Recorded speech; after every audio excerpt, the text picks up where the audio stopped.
Hello friends, आप सभी को नमस्कार। एक बार फिर से ज्ञानकोश यूट्यूब चैनल में मैं हितेश कुमार आप सभी का स्वागत करता हूं। जैसा कि आप सभी को पता है कि हर दिन दोपहर 1 बजे हम हिस्ट्री के टॉपिक पढ़ते हैं, तो हम दिल्ली सल्तनत में आज पढ़ेंगे गुलाम वंश। गुलाम वंश दिल्ली सल्तनत के अंतर्गत आता है, जिसमें हम आज की वीडियो में मुख्य रूप से कुतुबुद्दीन ऐबक को पढ़ेंगे, इल्तुतमिश को पढ़ेंगे, रजिया सुल्तान और गयासुद्दीन तुगलक बलबन के बारे में पूरी जानकारियां पढ़ेंगे।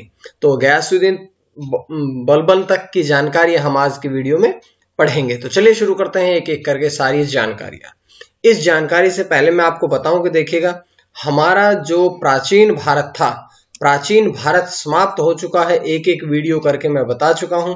अगर आपने नहीं पढ़ा है तो डिस्क्रिप्शन में आपको मिल जाएगी प्लेलिस्ट, जीएस की प्लेलिस्ट से आप सभी ऊपर के ये देख सकते हैं वीडियोस। उसके बाद मध्यकालीन में मैंने आपको एक टॉपिक करा दिया था, भारत पर अरबों का आक्रमण। आज हम पढ़ेंगे दिल्ली सल्तनत और ये गुलाम वंश और ये सब बातें हम एक एक करके पढ़ेंगे। तो चलिए शुरू करते हैं।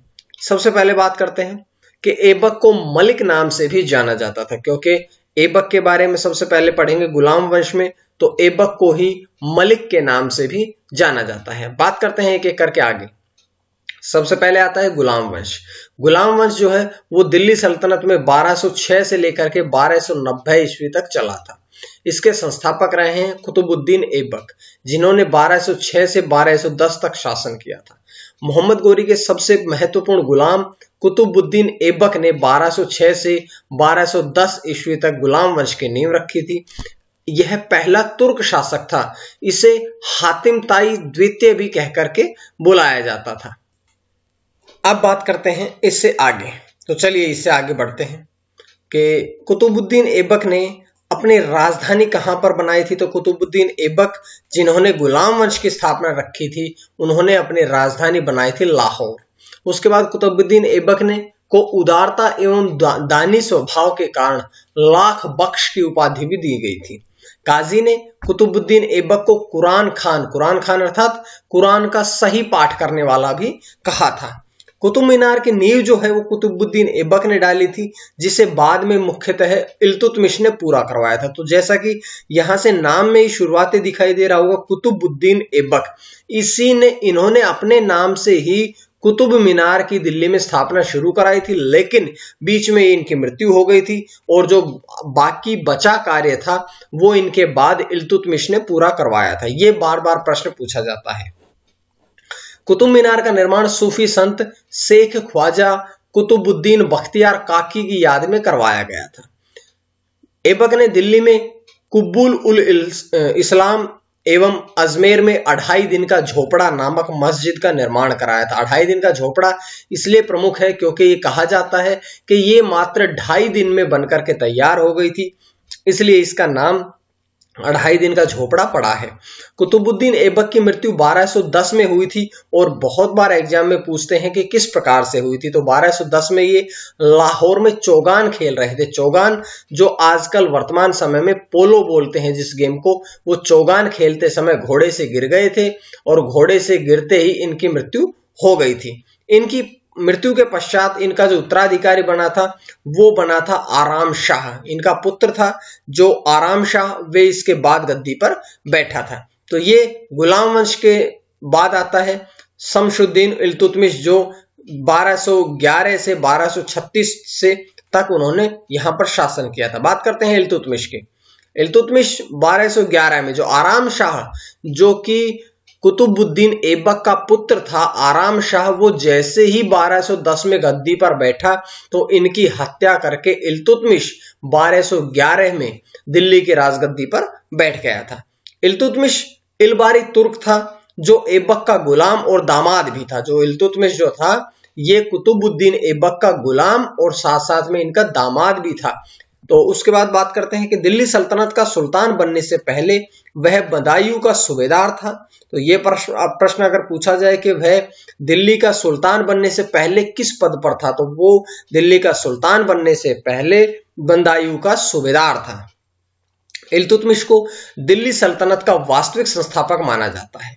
इसे गुलामों का गुलाम सुल्तान कहा जाता है। यही दिल्ली का प्रथम मुस्लिम शासक भी था। देखिए, गुलामों का गुलाम क्यों कहा जाता है इल्तुतमिश को? क्योंकि आपको पता है कि इल्तुतमिश किसका गुलाम था? ये था कुतुबुद्दीन ऐबक का। और कुतुबुद्दीन ऐबक जो था वो किसका गुलाम था?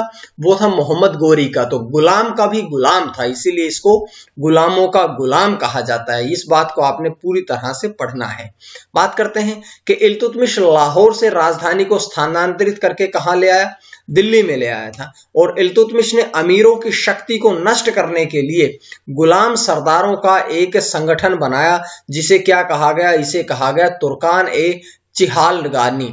तुर्कान ए चिहालगानी इसे कहा गया क्योंकि इसने गुलाम सरदारों का जो एक संगठन बनाया था, इस संगठन का ये नाम दिया गया है। ठीक है, बात करते हैं 1229 में इल्तुतमिश ने बगदाद के खलीफा से सुल्तान पद की वैधानिक स्वीकृति प्राप्त की और ऐसा करने वाला वह भारत का पहला शासक था, पहला मुस्लिम शासक भी कहें और भारत का पहला ऐसा जिसने कि बगदाद के खलीफा से सुल्तान पद की वैधानिक स्वीकृति प्राप्त की थी। उसने जो उस समय सिक्के चलवाए थे, उन सिक्कों पर सबसे पहले बगदाद के खलीफा का नाम भी अंकित करवाया था। इल्तुतमिश ने 1234 और 1235 में उज्जैन के महाकाल मंदिर और भिलसा के प्राचीन हिंदू मंदिर को लूटा और ध्वस्त कर दिया। क्योंकि ये आए थे वहां से, अरब से आए थे, तो इनका मुख्य उद्देश्य मैं पहले बता चुका हूं। इनका मुख्य उद्देश्य था देश को लूटना, यहां से अधिक धन प्राप्त करना। इल्तुतमिश को मकबरा निर्माण शैली का जन्मदाता कहा जाता है। मकबरा निर्माण शैली का जो जन्मदाता है वो भी इल्तुतमिश को ही कहा जाता है। इल्तुतमिश द्वारा बनवाए गए महत्वपूर्ण कार्य कौन कौन से हैं? सबसे पहले तो इन्होंने जो कुतुबुद्दीन ऐबक ने कुतुब मीनार का कार्य छोड़ दिया था, उसको पूरा करवाया। उसके बाद सुल्तानगढ़ी का मकबरा, जो कि भारत का पहला मकबरा है, इसका निर्माण करवाया। खुद का मकबरा, ये सारे मकबरे जो हैं, क्योंकि बताया ना मकबरा निर्माण शैली का तो जन्मदाता ही इल्तुतमिश है, तो जितने भी मकबरे बनवाए थे उनकी शुरुआत इल्तुतमिश ने करी थी। इल्तुतमिश की मृत्यु अप्रैल 1236 में हो गई और उसकी मृत्यु के पश्चात उसका पुत्र, क्या नाम था उसका नाम था रुकनुद्दीन फिरोज। रुकनुद्दीन फिरोज जो था वो इल्तुतमिश का पुत्र था, जो कि 1236 में उनकी मृत्यु के पश्चात राजगद्दी पर बैठा था। वह एक अयोग्य शासक था, लेकिन वास्तविक सत्ता उसकी मां शाह तुर्कान के हाथ में थी। तो अगर पूछा जाए कि जब रुकनुद्दीन फिरोज गद्दी पर बैठा तो वास्तविक सत्ता किसके हाथ में थी, तो वास्तविक सत्ता जो थी वो उसकी मां शाह तुर्कान के हाथ में थी।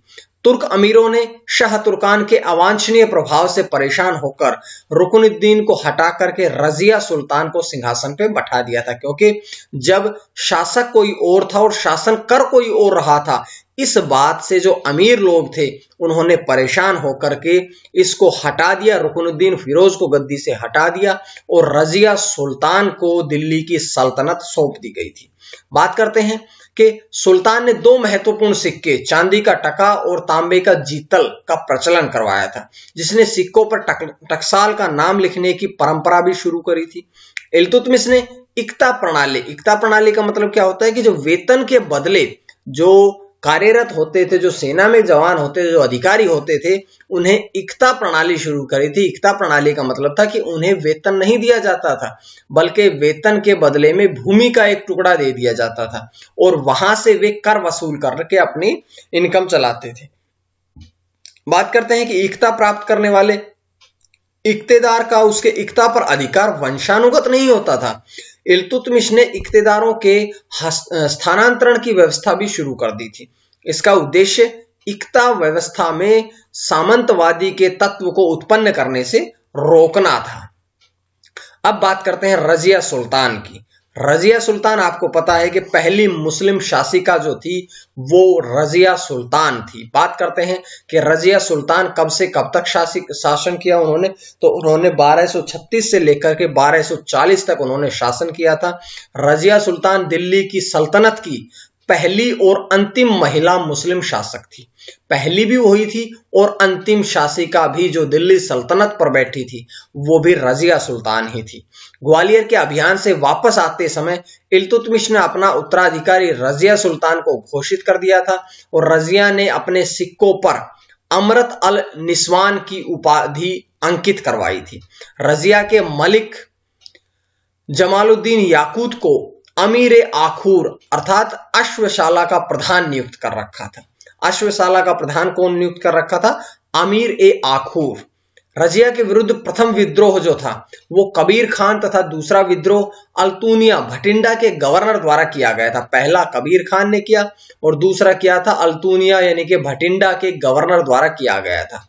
गैर तुर्कों को सामंत बनाने के रजिया के प्रयासों से असंतुष्ट तुर्क अमीरों ने रजिया की अनुपस्थिति में बहराम शाह को सुल्तान घोषित कर दिया था और दिल्ली को पुनः प्राप्त करने के दौरान रजिया सुल्तान बहराम शाह से पराजित हो गई थी, हार गई थी और रजिया सुल्तान ने अल्तूनिया से विवाह कर लिया। अल्तूनिया कौन है? अल्तूनिया वही है कि जो भटिंडा का जो गवर्नर था उसी से इसने विवाह कर लिया और दोबारा से राजगद्दी प्राप्त करने का प्रयास किया, परंतु फिर भी यह राजगद्दी को प्राप्त नहीं कर सकी।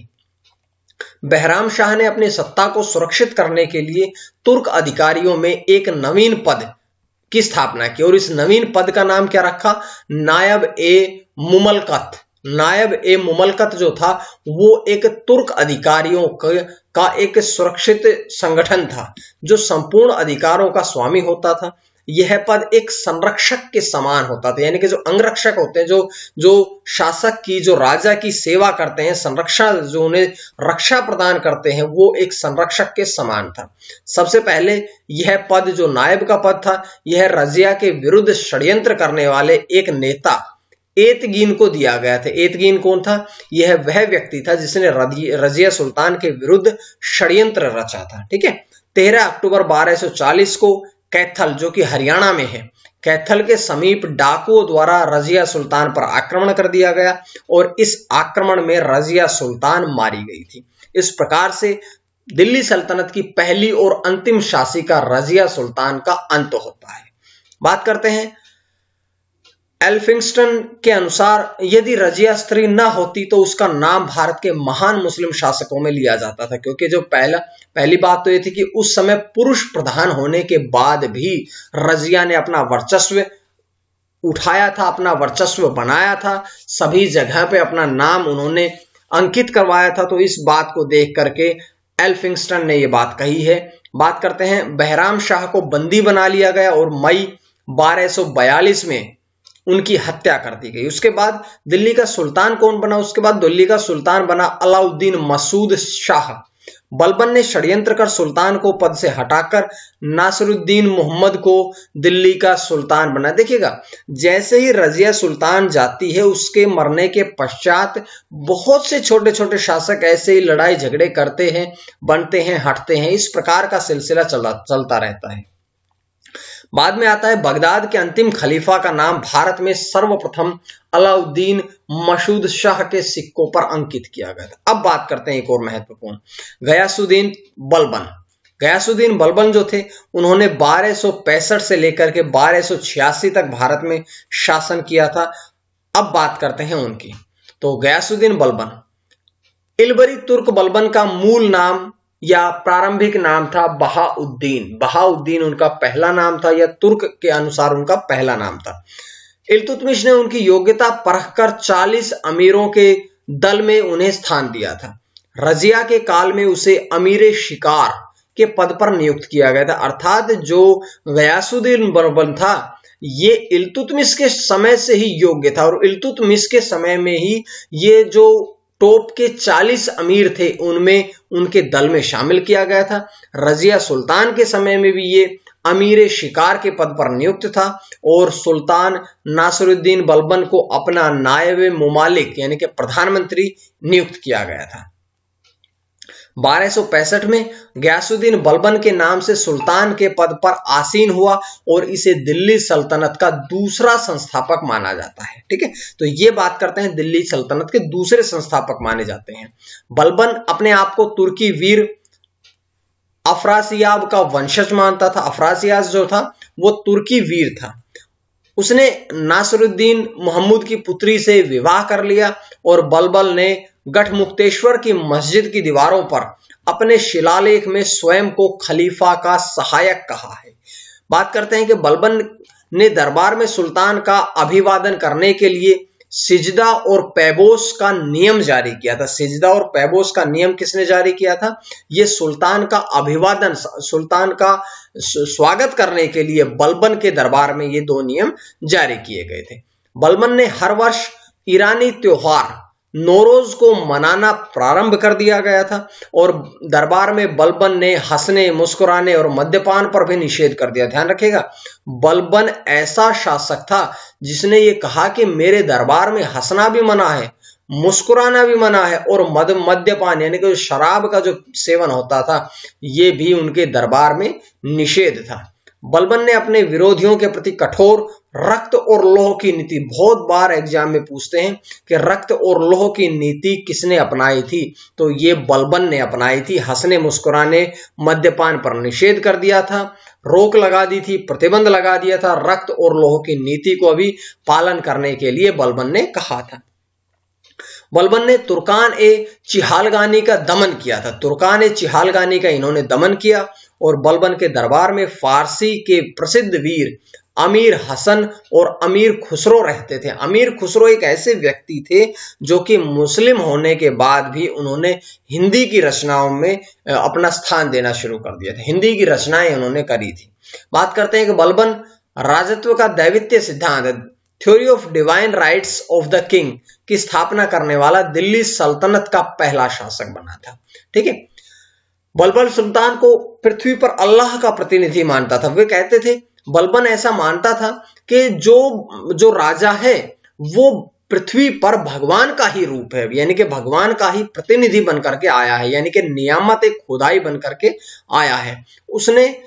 उसके अनुसार सुल्तान पृथ्वी पर ईश्वर का प्रतिबिंब होता है।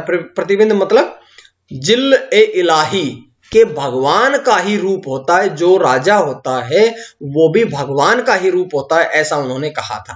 तथा उसका स्थान केवल पैगंबर के पश्चात है। पैगंबर के बाद किसका स्थान आता है? राजा का वो नाम आता है। ठीक है, तो ये बहुत इंपॉर्टेंट बातें हैं जो मैं आपको बता रहा हूं।